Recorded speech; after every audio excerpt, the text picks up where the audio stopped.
നമസ്കാരം,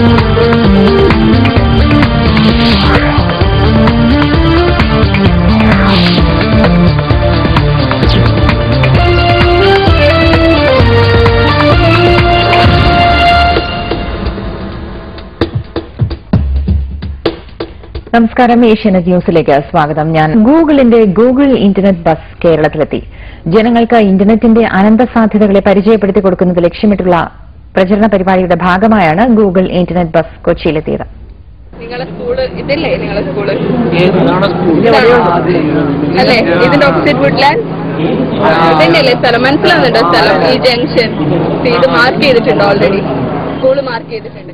ഇന്റർനെറ്റിന്റെയും അതിന്റെ അനന്ത സാധ്യതകളെയും ജനങ്ങൾക്ക് പരിചയപ്പെടുത്തുന്നത് ലക്ഷ്യമിട്ടാണ് Google India Google internet bus എന്ന പദ്ധതിക്ക് രൂപം നൽകിയിട്ടുള്ളത്. വിജ്ഞാനം, ആശയവിനിമയം, വിനോദം, വിദ്യാഭ്യാസം എന്നിവയെ അടിസ്ഥാനമാക്കിയുള്ളതാണ് ഗൂഗിൾ ഇന്റർനെറ്റ് ബസിന്റെ പ്രചരണ പ്രവർത്തനം. സ്കൂളുകൾ, തിയേറ്ററുകൾ, മാർക്കറ്റുകൾ തുടങ്ങി ആളുകൾ തിങ്ങി നിറയുന്ന സ്ഥലങ്ങൾ കേന്ദ്രീകരിച്ചാണ് ബോധവൽക്കരണ പരിപാടികൾ.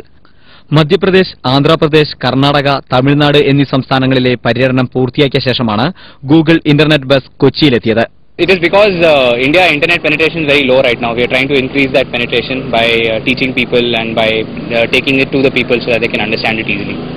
അടുത്ത 25 ദിവസങ്ങളിൽ കേരളത്തിൽ പര്യടനം നടത്തുന്ന സംഘം തൃശൂർ, തിരുവനന്തപുരം, ആലപ്പുഴ, തലശ്ശേരി തുടങ്ങി 8 കേന്ദ്രങ്ങളിൽ ബോധവൽക്കരണ പരിപാടികൾ നടത്തും. സനൂപ് ശശിധരൻ, ഏഷ്യാനെറ്റ് ന്യൂസ്, കൊച്ചി. ബുള്ളറ്റിൻ അവസാനിക്കുന്നു. അടുത്തതായി സെല്ലുലോയിഡ്